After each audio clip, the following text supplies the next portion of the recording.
Hello friends, இதுதான் fork lift. இது fork லிஃப்ட்டில் ஒரு 3-4 மாடல்ஸ் இருக்குது. டிபெண்ட் பண்ணி அது எவ்வளோ டன் வெயிட்டு லோட் பண்ணுறது, அந்த மாதிரி டிபெண்ட் பண்ணி இருக்கும். சின்ன ஸ்டேப்லர் சின்னதும் இருக்குது, பெருசும் இருக்குது. இது பெரிய டைப். இது பார்த்தீங்கன்னா கரெக்டாக இது 4 ஸ்டாண்ட் இருக்குது. இந்த லெக் மாதிரி அந்த சப்போர்ட்டிங் ஸ்டாண்டு. ஸோ அது வெயிட்டில் லிஃப்ட் பண்ணி இப்போது இந்த முன்னாடி பார்த்தா தெரியும். இதில் இந்த பார்த்தா தெரியும் பார்த்தீங்களா? இது இங்கே பள்ளையத்துன்னு சொல்லுவாங்க. தமிழில் தெரில எனக்கு சரி இது என்ன சொல்கிறதுன்னு. எனக்கு தெரிஞ்ச கமெண்ட் பண்ணுங்கள்.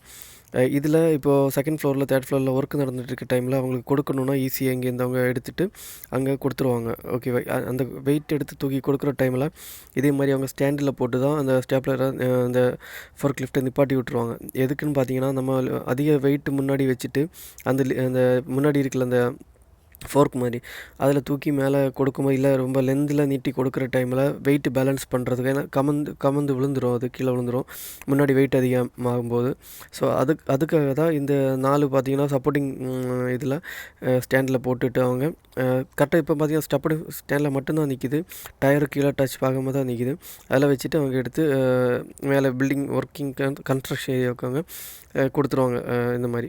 ஸோ இந்த லைசன்ஸ் உங்களுக்கு எடுக்க முடிஞ்சுன்னா இந்தியாவில் எடுத்துருங்க. கொஞ்சம் யூஸ்ஃபுல்லாக இருக்கும். யூரோப்பில் ரொம்ப வேலை